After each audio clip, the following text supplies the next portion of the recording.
네, 여러분 안녕하세요. 네, 한정석입니다. 예, 자, 오늘 7월 10일 팟캐스트를 시작하도록 하겠습니다. 자, 오늘은 이제 일요일입니다. 그런데 제가 오늘 좀 팟캐스팅을 좀 길게 하려고 그래요.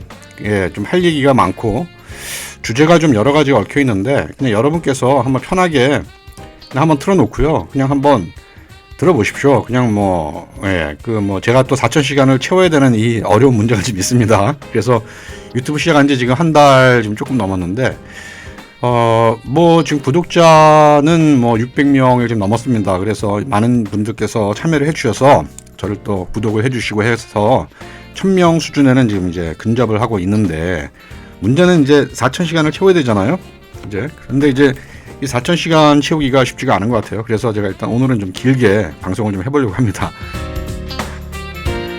그러니까 좀 틀어놓으시고요. 예, 자동차나 이제 이런 데서 좀 들어보시고, 그 다음에 이어폰 같은 거 끼우시고, 그 다음에 좀 이렇게 좀 휴식이 필요할 때, 제가 이 휴식이라는 말은 뭐냐면은 여러분 일상생활에서 굉장히 바쁘시잖아요. 그런데 이제 그러다 보니까 세상 돌아가는 얘기도 이리저리 복잡하고 한데, 그 정치에 또 신경을 안 쓰실 수도 없잖아요. 그죠? 정치 문제가 항상 우리를 골치 아프게 만드는데, 세상 돌아가는 상황을 언론을 통해서 보면, 뭐가 뭔지 잘 모르겠죠. 그죠? 또 많은 사람들이 이런 얘기 저런 얘기를 하는데, 다 나름대로 일리가 있는 것 같기도 하고, 들어보면 또 이 말도 옳고 저 말도 옳은 것 같고, 또 이 말도 틀리고 저 말도 틀리고 한 것 같습니다. 그러다 보니까 이제 많은 분들께서 유튜브를 또 이것도 보시고 저것도 보시고 이제 좀 하시는데, 제가 오늘 좀 드리고 싶은 말씀은 뭐냐면은, 우리 자칭 보수 내에서 윤석열 대통령에 대해서 지금 좀 못 잡아먹어서 환장하는 사람들이 좀 많은 것 같아요. 의외로. 저는 이게 일부가 그럴 수 있다고 생각을 했는데, 지금 최근에 논조나 여러 가지 이제 그 여론들을 보면, 이상하게 윤석열 대통령에 대해서 적개심을 갖고 있는 보수들이 많습니다. 제가 일전에서도 얘기를 좀 했지만, 이런 거죠. 야, 윤석열이 언제부터 보수였냐. 그리고 대한민국을 건국하고 산업화시킨, 이 세력들이 보수였고, 이게 윤석열에 의해서 박근혜 탄핵으로 이어져서 다 망하지 않았냐. 그러니까 윤석열은 보수가 아니다. 윤석열에 의해서 보수 인사들이 얼마나 처참하게 제거됐냐. 이제 이런 거잖아요. 여기에 가장 이제 핵심은 뭐냐면, 이제 윤석열이 3.10 박근혜 탄핵의 주역이다. 이렇게 생각들을 많이 하시는 것 같아요. 자, 그런데 사실 윤석열은 탄핵의 주인공이 아닙니다. 많이들 지금 오해를 하고 계신데요. 윤석열은 탄핵 소추나 의결이나 이런 거에 전혀 관여된 바가 없고, 이 탄핵에 대한 발의나 소추는 국회에서 이루어진 것이죠. 그리고 윤석열은 이제 당시에 특검으로 돼가지고 특검이 돼서 이제 국정농단 수사를 한 거고요. 최순실 수사를 한 거고, 최순실 수사를 하다 보니까 거기에 이제 박근혜 대통령하고의 관계들이 이제 드러난 거고, 그렇게 된 겁니다. 그래서 원래 헌재 심판에서는 이 특검의 수사 자료는 일체 증거로서 채택이 안 되기로 한 거예요. 왜냐면은, 헌재의 탄핵 심판이라는 것은 이 정치적 심판이기 때문에 형사적 죄의 유무를 따지는 심판이 아니죠. 그래서 헌재 탄핵의 심판의 절차는 그거는 이제 형사소송법을 따르긴 하나, 그러나 그 내용의 자체, 어떤 재판의 성격 자체는 민사재판입니다. 그러니까 박근혜 대통령이 이제 피고가 되고, 그다음에 국회 소추단이 원고가 되는 그런 거죠. 자, 그렇기 때문에 원래는 특검의 수사 자료를 헌재가 그거를 인용을 하면 안 되는데, 실제로 헌재의 탄핵 심판에서 특검의 수사 자료가 열람이 됐습니다. 그리고 판결에 보면 사실상 박근혜 대통령이 법률을 위반했다. 공무원으로서의 어떤 법률을 위반했고, 권리남용을 했고, 그 다음에 대기업들에게 어떤 부당한 정치 자금을 압박을 했고, 이런 저런 이유로 해서 그런 법률을 위반했기 때문에 국민 파면한다 이렇게 된 겁니다. 그러니까 이 헌재 재판 자체가 형사적인 내용을 가지고 해서는 안 되는데 형사적 내용을 가지고 그냥 한 거예요. 정치적 판단을 한 거죠. 그러니까 이 탄핵이 사실상 그 원흉은 뭐 원흉이라고 그러면 좀 이상한데 이 탄핵이 사실상 뭐 그 결정은 헌법재판소의 재판관들이 한 거죠. 그러니까 우리가 이제 비판을 하고 비난을 하려면 헌법재판소를 상대로 원래 하는 게 맞습니다.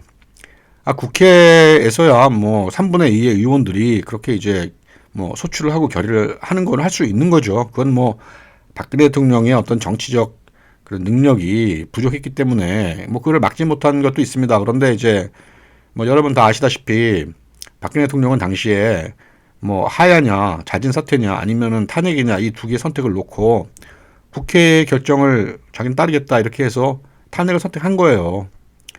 그렇죠? 예, 당시에 뭐 우리 그 보수들도 그렇고 다 여기서는 이 상태를 최순실 국정농단 상태를 이거를 대통령이 조기에 하야로 정리를 하면 이게 선례가 된다. 그래서 앞으로 계속 이런 식의 어떤 대통령의 하야를 요구하는 이런 것들이 생길 수 있으니까 차라리 탄핵으로 가서 심판을 받자. 그러면 현재 그 국회 소추단이 제기한 여러 가지 그 탄핵의 사유들이 부당하기 때문에 헌재에서 이것이 기각이 될 것이고 헌재에서 기각이 되면 박근혜 대통령의 정치적 이 능력이 다시 회복이 될 거고 정당성이 회복이 될 거고 그 기회에 이 탄핵 소추했던 정치 세력들을 다 일소해버리자. 뭐 이런 생각이었잖아요. 이거 부정하는 사람들 있으면요. 보수 중에 자칭 자기가 보수라고 얘기하면서 이거 부정하는 사람들은 다 사기꾼입니다. 다 사기꾼이에요. 그렇게 보시면 돼요. 뭐 탄핵을 소추를 왜 했니? 뭐 탄핵을 왜 의결했니? 이런 얘기는 할 필요가 없는 거예요. 당시에 박근혜 대통령은 본인 스스로가 자진 하야를 하겠다는 그런 거를 그 질서 있는 퇴진이라는 말로 정리를 한 거예요.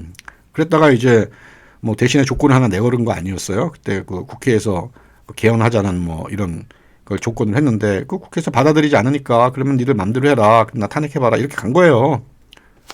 그러니까 탄핵 소추 의결을 그거를 뭐 그 자체를 비난할 수는 없는 거고 뭐 여러분 뭐 헌재에서 탄핵이 그거 기각됐으면 그거 뭐 그 받아들일 거잖아요. 그죠? 근데 탄핵이 인용이 됐으니까 지금 문제가 된 거죠.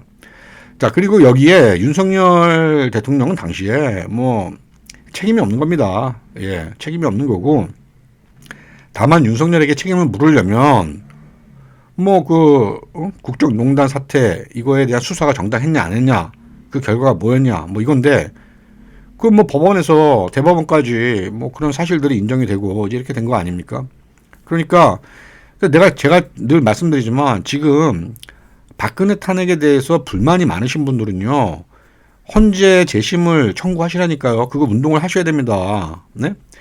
헌재 재판은 형사소송법의 절차를 따르기 때문에 결국은 재심 청구를 할 수 있어요. 이 재판이 뭐가 잘못됐다. 당시에 그 증거라든지 여러 이것들이 잘못 판단됐거나 아니면 새로운 증거가 나타났거나 뭐 그런 상황을 통해서 재심 청구를 하고 뭐 재심 청구에서 만약에 헌재가 재심을 할 수 있느냐 못하느냐 뭐 이런 규정이 없어요. 그러니까 다만 형사소송법의 절차를 따른다면 재심할 수 있는 겁니다. 그러니까 그런 운동을 하시란 말이에요. 왜 안 하세요?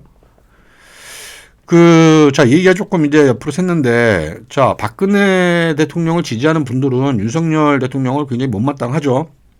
그 중에 이제 우리 정규재 펜앤마이크도 계시고, 뭐, 변희재도 있고, 뭐, 여러 사람들이 있는데, 저는 좀 이해가 안 가는 거예요. 뭐냐면은, 자, 박근혜 대통령에 대해서 그렇게 그 회환이 있고, 박근혜 대통령이 죄가 없다, 이 믿으시는 분들이, 꼭 가세현도 그렇고, 펜앤마이크도 그렇고 뭐 변희재도 그렇고 다 같은 그런 생각 아닙니까? 근데 이 사람들이 왜 싸우는 거예요 도대체? 왜 서로들 그렇게 서로를 못 잡아먹어서 왜 안달인 거예요? 응?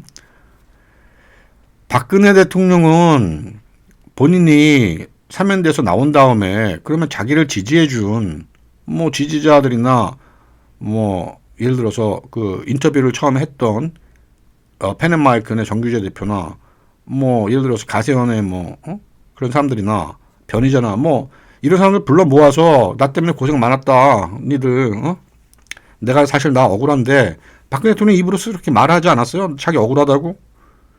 그러면 그 억울함을 위해서 그렇게 싸워준 사람들 불러서 밥이라도 한 먹으면서 나를 위해서 그렇게 고생들 해주셔서 감사하다 이런 말 한 적도 없잖아. 없잖아요. 그러니까 변희재도 이제 도른 거 아니에요? 그 돌아서서 이제 저 좌파애들하고 손잡고 지금 뭐 윤석열 죽이기 하겠다고 지금 나서는데 최근에 뭐 집회하는데 보니까 박근혜 뭐 탄핵 뭐 이런 얘기 하지 말자고 뭐 그러더라고요. 그러니까 이제 박근혜 장사가 안 되니까 이제 뭐 진로를 바꾼 거죠. 자, 그러면 펜앤마이크에 그러면 정규재 대표는 지금 뭐 하고 계신 거예요? 지금 그러면 뭐 박근혜를 좀 찾아보세요. 박근혜 좀 대통령 거기 좀 만나서 그동안 얼마나 힘드셨냐. 그동안에 참 억울한 거 많으셨는데 그 억울한 누명을 좀 벗으셔야 되지 않겠냐. 뭐 이렇게 인터뷰라도 좀 한번 해보세요. 인터뷰 못 하잖아요. 안 하는 거예요? 못 하는 거예요? 못 하는 거겠죠. 뭐 박근혜가 응해주지 않을 테니까. 그렇죠? 자, 그러면 펜앤마이크도 결국은 박근혜 대통령에 의해서 뭐 낙동강 오리알 된 거 아니에요? 뭐하러 그렇게 박근혜 그럼 한 거예요? 박근혜가 인정도 안 해주는데. 뭐 그나마 이제 뭐 저 가세연에 지금 거기는 이용하 변호사가 박근혜 측근이라고 하니까 이용하 변호사가 이제 뭐 가세연하고 손을 잡았던 모양이에요. 그리고 가세연은 뭐 처음 출범부터가 그 친박 그 사람들에 의해서 뭐 출범했다는 건 다 아는 사실이고 그렇죠. 자, 그러면 웃기지 않습니까? 자, 박근혜 대통령이 이렇게 억울하게 탄핵 당했고 없는 죄를 뒤집어 썼고 자, 그러면 그 두 진영이 왜 손을 못 잡는데? 왜 서로 하나가 안 되는데? 박근혜가 예를 들어서 가세연을 선택을 했다. 뭐 그러면 펜앤마이크는 박근혜 대통령이 그러면 유영하를 통해서 가세연을 중심으로 잡았으니까 우리는 거기에 그러면 합류해서 갑시다. 이런 동지적 연대 의식을 안 갖잖아요. 그죠? 그 왜 안 갖겠어요? 솔직히 그냥 우리끼리 그냥 탁 터놓고 얘기해 보자고요. 솔직히 뭐 우리 애들도 아닌데 뭐 박근혜가 그렇게 뭐가 중요했어요? 그 돈 들어오는 거 코인하고 후원금 들어오는 게 중요했지 무슨 뭐 박근혜가 뭐가 그렇게 중요해요? 그러니까 변희재도 그래서 이제 바꾼 거 아니에요. 이제 박근혜 갖고 장사가 안 되니까 이제 바꾼 거지 뭐. 그 이제 가세연 하나 남아갖고 이제 박근혜 빨면서 이제 뭐 이렇게 저렇게 해왔는데 솔직히 뭐 정상적인 판단력을 가진 그런 시민들이 가세연의 어떤 방송을 보면 그게 무슨 보수의 어떤 가치를 가진 방송이라고 평가를 하겠습니까? 그렇잖아요. 거기 무슨 보수의 정신이 있고 거기에 무슨 보수의 이념의 철학이 있어요? 없잖아요. 응? 그리고 예를 들어서 그나마 이제 뭐 그런 걸 좀 주장하는 게 이제 펜앤마이크인데 자, 펜앤마이크가 그러면은 자 보수의 이념과 보수의 가치를 견지하고 주장한다고 얘기를 쳐요. 그런 식으로 그렇게 한다고 인정을 합시다. 자, 그러면 저는 펜앤마이크에 이제 물어보고 싶은 거예요. 그러면 박근혜가 그렇게 억울하게 윤석열과 이 문재인 정권에 의해서 뭐 그렇게 그러면 단죄를 받았다고 치고 그러면 그러면 30년 동안 이 대한민국의 주류로서 이어져 온 보수가 왜 윤석열의 한 칼에 다 무너져 내릴 수밖에 없었느냐. 이거에 대한 원인이라든지 좀 이런 거를 한번 그러면 펜앤마이크가 정규재 주필께서 이런 거를 한번 그러면 반성을 해보고 한번 검토를 해보는 그런 노력이라도 있었냐 이거예요. 보수가 대한민국 주류 아니에요? 그 산업화를 했고 그리고 민주화를 뭐 진보만 했어요? 그 산업화 민주화도 그 사실 보수가 한 거예요. 그거. 산업화 다음에 민주화가 온 게 아닙니다. 당시 산업화하는 과정에서 민주화와 산업화가 다 있었고 대한민국 헌정이라는 그 틀 안에서 YS도 다 보수였어요. 다 뭐 YS가 뭐 대한민국 체제를 엎어버리자고 했습니까? 다 헌정 안에서 그런 투쟁을 한 거고. 그다음에 박정희 대통령도 자기가 뭐 독재를 했다고 하지만은 선거에서 이기려고 얼마나 애를 썼습니까? 선거 때마다 DJ 이겨보려고 노심초사하고. 아니 독재자가 뭐 그 선거를 왜 걱정을 해요? 그냥 지가 총통처럼 하면 되는 거, 독재자처럼 하면 되는 거지. 이승만 대통령도 전시 기간 중에 계속 선거를 했잖아요. 이게 왜 독재자냐고. 그러니까 민주화를 왜 진보만 했냐고. 그거 아니라고. 그리고 전두환은 자기가 지발로 내려왔잖아요. 7년 집권하고 약속을 지켰잖아. 그 민주화지 뭐야 그게. 안 그래요? 그 노태우가 6.29 선언하고 뭐 다 그렇게 된 거예요. 그렇게 돼서 민주화도 보수가 해온 거예요. 자, 그런데 이 총괄적인 이런 흐름들을 그럼 보수가 이제 그거를 놓고 한번 생각을 해봐야 되는 거 아니에요? 자, 보수가 그렇게 산업화와 민주화를 이끌어 왔는데 자, 어느 순간에 그러면 왜 보수가 국민들로부터 이렇게 배척을 받고 박근혜 정권에 이르러 탄핵이 된 거냐. 그 배경을 연구해 봐야 될 거 아니에요. 그 배경에. 아니, 대통령 박근혜가 헌법이 부여한 그 권한으로, 예? 아니, 그까진 뭐, 검찰총장, 검찰에 뭐, 박근혜 수사를 하고 뭐, 이런 거를 하고, 이거를 하나 못한단 말이에요. 이걸 처리를 못했단 말이에요. 언론들이 뭐, 이러게 저러게 뭐, 쏟아내는데, 아, 박근혜 대통령이 정말로 자기가 정당하다면 헌법이 부여한 권한으로 그냥 계엄 때리고 가는 거예요, 그냥. 그래서 국민한테 심판 받으면 되는 거 아니에요. 근데 뭐 제가 이런 얘기를 하면 그래요. 아, 뭐, 우리 박근혜 대통령은 뭐 민주주의자 헌법을 뭐 지키기 때문에 뭐 그렇게 해서는 뭐 안 되는 거였다고 그러는데, 아, 개소리 하지 말라고 그래요. 무슨 개소리야, 진짜. 응? 대통령은 헌법 안에 군주라고, 헌법 안에 군주. 헌법에 부여한 그 권한과 임기의 보장과 다 이런 거에 부당하게 만약에 대든다 그러면 계엄령 떼서 그냥 가면 되는 거예요. 그냥. 응? 이걸 박근혜 못한 거 아니에요. 박근혜가 못했잖아. 왜 못했겠어요? 물론 박근혜 개인의 어떤 그런 정치적인 함량의 미달도 있지만, 그러면 박근혜를 지지했던 그 정치 세력들, 소위 친박이라고 말하는 국회의원들, 이 사람들은 뭘 하고 있었던 건데, 그러면 도대체. 그러니까 병신 머저들의 집합이었다는 거예요. 병신 머저들의 집합. 그거 아니면 뭘로 설명을 해요, 그러면? 어떻게 설명을 해? 예? 박근혜 세력이 집권할 때, 이명박 정권에서 할 때, 뭐라고 그랬어요? 정권 재창출이 아니라 정권 교체라고 그랬잖아. 정권 교체. 그러니까 박근혜 정권은 이명박 정권을 인정 안 한 거예요. 이명박 정권을 보수로서 지들이 안 한 거야. 그럼 박근혜 지들이 보수였나 그러면? 뭐냐고 도대체. 이명박 정권을 승계를 자기들은 한 게 아니다. 정권 교체한, 뭐 재창출한 게 아니라 정권 교체했다. 이렇게 해놓고는 뭐 4대강부터 조지기 시작을 하고, 원전 때 어떻게 했어, 원전. 그 이명박이 MB가 그 유럽이 아니라 그 중동에 가서, 아랍에미리트 가서 원전 그 따오니까, 그 다음에 어떻게 했어요? 박근혜가 집권한 다음에. 한수원 다 수사했잖아요. 원전 비리 수사한다고 그래가지고, 다 집어넣었잖아. 그래갖고 원전의 아랍에미리트 거기 그 가동을 못 시켰잖아, 한동안. 그 한수원 애들 다 들어가는 바람에.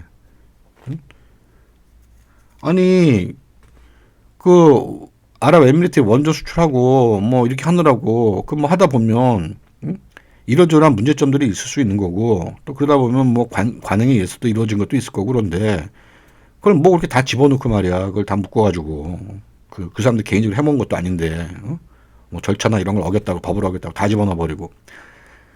4대 강한 말이에요. 그거는 뭐 그 조류 지천 그거 예산 다 그거 없애버려갖고 오염되게 만들어갖고는 4대강 맨날 시끄럽게 만들어버리고, 그거 박근혜가 다 한 거야, 박근혜 정권에서. 자, 이처럼 박근혜 정권과 이명박 정권이 같은 보수라고 해도 서로 그 융합이 안 됐잖아요. 여기서부터 문제가 있었던 거예요. 그러니까 서로가 서로를 계속 이제 죽여가면서 공천 학살해 가면서, 좋은 사람들은 다 밖에 다 내보내고 안에서 진짜 쓰레기들만 모여서 여의도 정치권이 그렇게 된 겁니다. 그러니까 박근혜가 칼 맞을 때, 검찰에서 칼 맞을 때 친박 의원들 아무도 나서지 않은 거예요. 그리고 박근혜가 탄핵됐을 때 친박 의원들 중에 배지 던진 사람 누가 있어요? 응? 이거 보면 알잖아.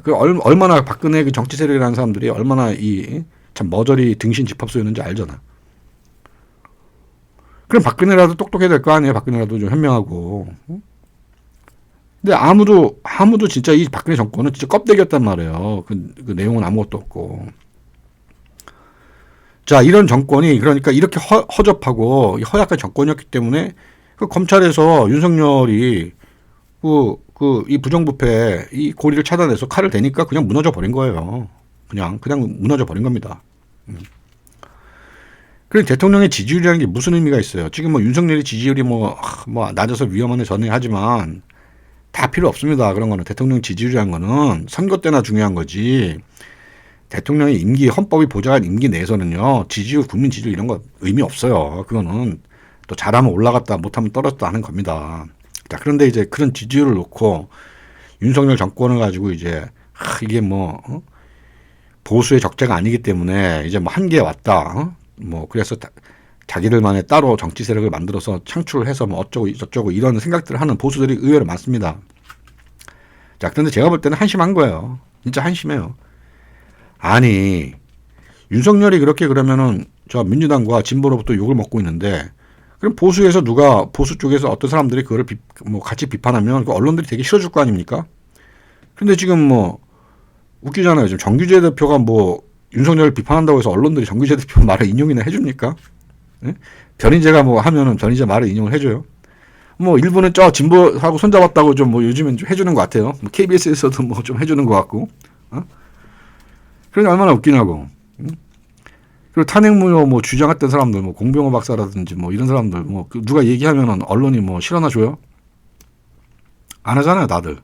그러니까 국민들은 윤석열 대통령이 뭐 잘못하거나 뭐 이렇다 하더라도 그래서 그걸 비판을 한다 하더라도 이 탄핵무효, 뭐 부정선거, 뭐 이런 사람들이 주장하는 건요, 그러니까 가치도 없다고 보는 거예요. 그러니까 실어주지도 않는 거야. 그 사람들이 윤석열에 대해서 뭐 김건희 여사가 어쩌고저쩌고 비판을 해도 안 실어주는 거예요. 그러니까 의미가 없다는 거예요.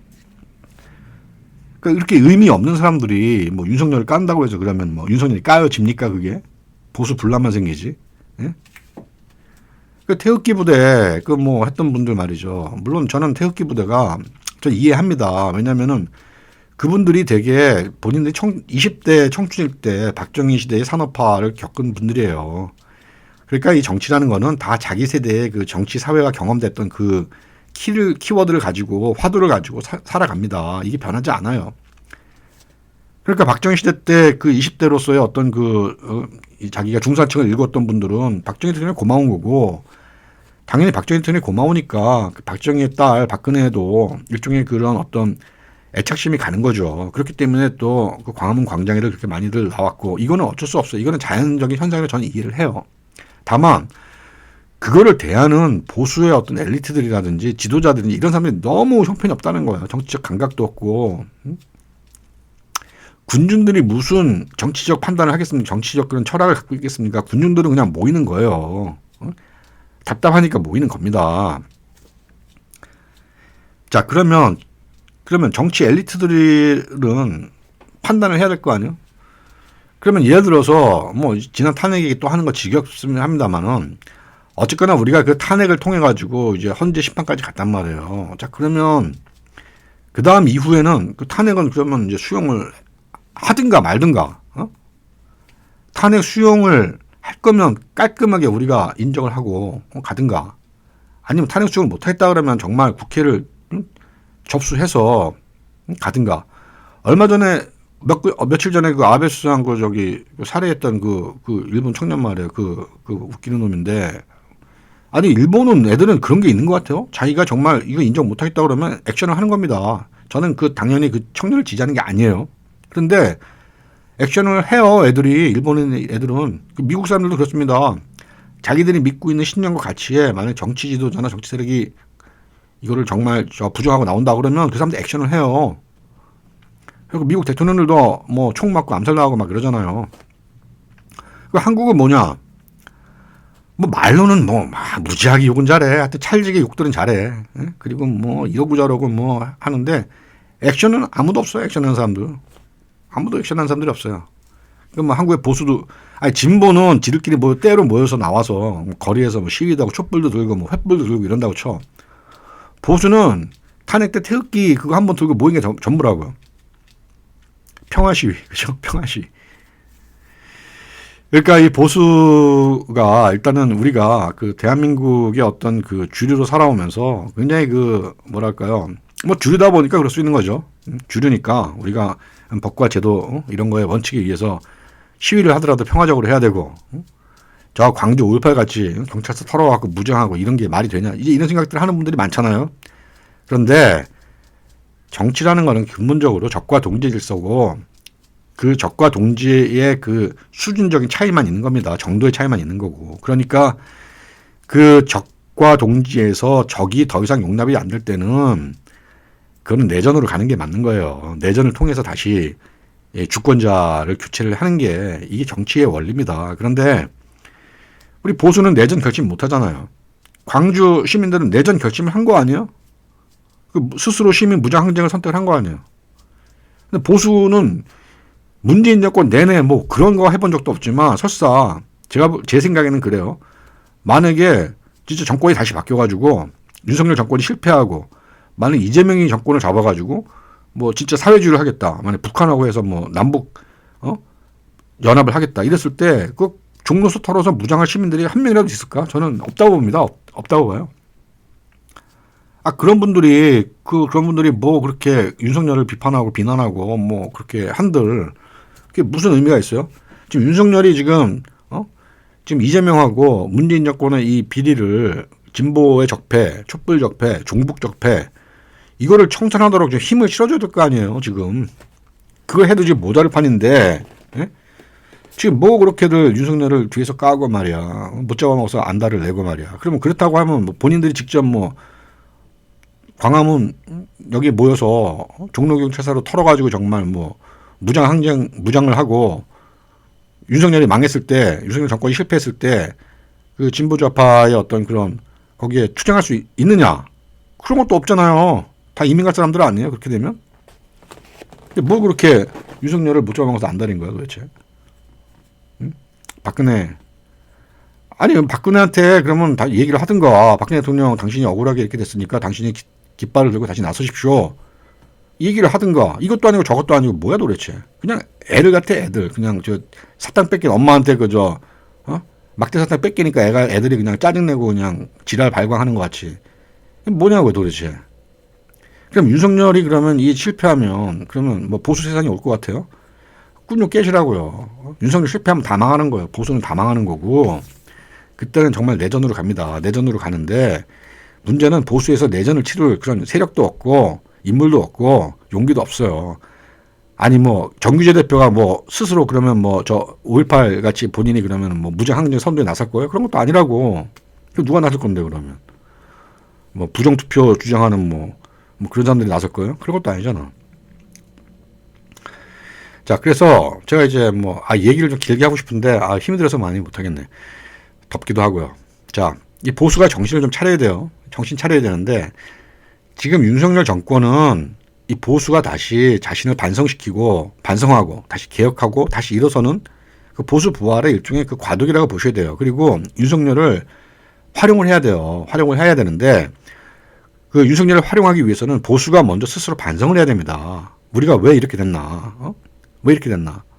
그 다음에 우리 보수의 제도권 정치 국회의원들이 왜 이렇게 사람들이 다 기회주의적이고 정말로 이 보수의 가치를 위해서 자기를 헌신할 생각을 못하는가?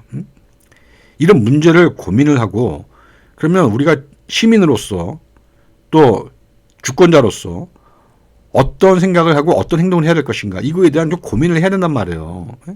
사람들이 그래요. 제가 정치 철학 얘기를 하면 무슨 뭐 뜬금없는 무슨 뭐 형이삭적인 얘기 뭐 정치 철학이라는 게 뭐 그런 개똥 철학이 어딨냐 이래요. 그런데 그런 사람들이 하는 얘기 주장하는 얘기 다 하나하나가 다 정치 철학을 했던 그런 사상가들과 이념가들의 영향을 받아서 하는 얘기예요. 자기네들이. 뭐 민주주의 얘기하잖아요. 민주주의가 어쩌고 저쩌고 반공이 어쩌고 저쩌고 다 그거 정치 사상 정치 철학에서 나온 겁니다. 그런데 뭐 그런 정치 철학과 이념 이런 거 필요 없고 말이야. 그거 필요 없으면 공산주의와 자본주의가 왜 서로 다른지 이런 걸 뭐 어떻게 판단을 해? 누구의 정치적 주장이 옳은지를 어떻게 판단을 하냐고. 정치 철학이 없으면. 그렇잖아요. 우리가 어떤 일을 하고 그다음에 어떤 정책을 평가하고 정책을 만들 때 이념 없이 어떻게 만드냐고. 이념이 없으면 못 만들어요. 그러면 우리 보수가 말이죠. 뭐 이념의 시대는 이제 갔고 정치 철학 이런 거 다 필요 없고 오로지 애국. 아니 애국도 뭘 알아야 애국을 할 거 아니야. 국가라는 게 뭐냐. 이런 거 한번 한 10분 이상 생각해 봤어요? 국가란 무엇인가. 그래서 국가에 대해서 이렇게 저렇게 어떤 이론이 있는가. 그런 거 생각해 본 적 없잖아. 나라와 국가는 어떻게 다른가. 나라는 무엇이고 국가는 무엇이. 이런 거 생각해 본 적 없잖아. 영어로 치면 country, state, nation. 뭐 이거 뭐 다 국가 아니야. 번역하면. 근데 그게 어떻게 다른지 모르잖아 지금. 국민과 국가는 같은 거야? 뭐 이런 거 물어보면 대답할 수 있어요? 만약에 자녀가 아빠 국가가 뭐예요? 물어보면 뭐라고 얘기할 건데? 없잖아. 그 말이 맞는지 본인이 확신할 수 있어요? 나라 국자에 집안 갖다 써가지고 말이야. 국가는 가족이니까 이런 그 국가도 하나의 가족이야. 뭐 이렇게 얘기할 거예요? 국가라는 단어가 그 한자로 어떻게 무엇을 의미하는지도 모르잖아. 생각해본 적 없잖아. 그냥 그런 거. 그죠? 그 옛날에 한나라 때 그 황제가 자기의 그 친인척들을 본봉을 하잖아요. 제후로 임명하면. 그러면 이제 그 지배 그룹이 친인척이 다 모여서 그게 국가가 되는 거예요. 그러니까 국가라는 개념 자체가 우리가 쓰는 한자의 용어 국가가 정말로 그런 어떤 우리가 자유와 민주의 어떤 그런 컨셉의 국가가 아니라고. 그러니까 그런 거 생각 안 해보고서 말이야. 무슨 뭐 애국심 얘기하고. 영어로 그 패트리어티즘이 그 번역하면 애국심인데 패트리엇과 애국이 한자로 애국이 무슨 상관이냐고. 아무 상관이 없다고 그게. 그러니까 제가 좀 말이 좀 이게 뭐 오락가락하게 됐는데요. 제가 오늘 대본도 없이 그냥 하고 싶은 얘기가 있어서 얘기를 하다 보니까 이렇게 돼요. 자, 답답한 건 뭐냐면 이 보수가 너무 생각이 없다는 거예요. 보수의 일반적인 시민들, 애국적인 시민들, 이 사람들은 그냥 자기가 살아왔던 경험에 의해서 그냥 관성에 의해서 가는 건데, 그러면 이 보수를 이끄는 그 리더들이라든지 뭐 이런 분들은 좀 생각이 그래도 좀 깨어 있어야 될 거 아니에요. 보면 깨어 있는 사람 없어요. 제가 볼 땐.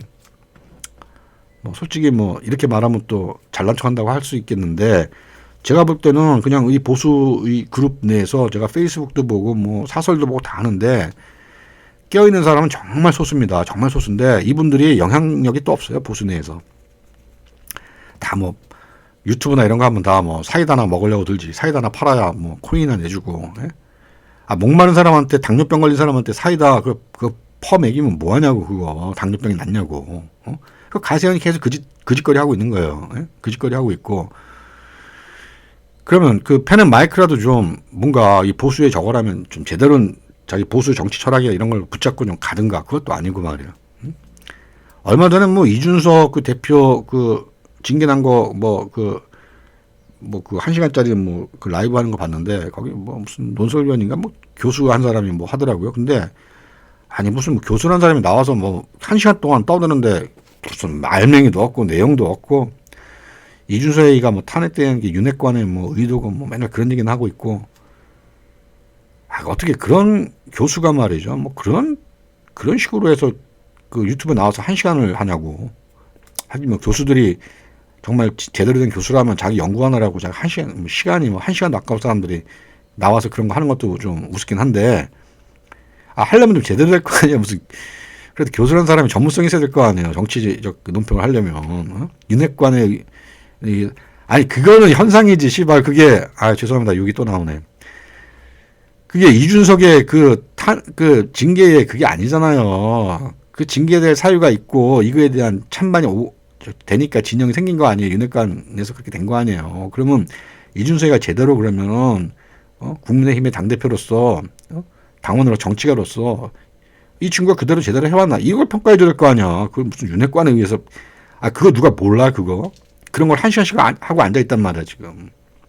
자, 제가 여기까지 하겠고요. 자, 저 한정석의 자유TV는 저는 뭐 어떤 진영성이 없어요. 근데 다만 진영성이 있다면 그거는 뭐냐면은 보수주의, 자유주의, 그리고 지금 현재 윤석열을 우리가 도구적으로 자유주의와 보수주의의 도구로 삼고 하나의 브릿지로 삼고 레버리지로 삼아서 다시 우리가 대한민국의 이 자유주의와 보수주의로 무장한 올바른 건강한 정치 세력을 다시 부활시키자. 이게 저의 그냥 목표이고 꿈이에요. 그래서 유튜브 하는 겁니다. 그러니까 여러분 제 유튜브 보실 때 좋아요 좀 많이 눌러주시고요. 주변에 좀 많이 알려주세요. 저 이거 빨리 1000명 가고 4000시간 돼야 이거 그 다음에 여러분하고 좀 이거 저거를 하는데, 뭐 광고도 없고 하니까 이제 수익 구조가 없잖아요, 제가. 그러니까 제가 지금 뭐 미래한국 일도 하고 좀 뭐 몇 개 일을 합니다만은 이제 뭐 이거 유튜브 하다 보니까 시간이 많이 뺏겨가지고 좀 여러 가지 힘들어요. 그러니까 이제 후원도 좀 팍팍 해주시고, 제가 그렇게 돼서 이제 좀 이 규모가 좀 갖춰지고 하게 되면 그 다음부터는 이제 제가 더 좋은 방송을 만들어서 여러분께 보답하도록 하겠습니다. 자, 오늘 여기까지 하겠습니다. 감사합니다. 네.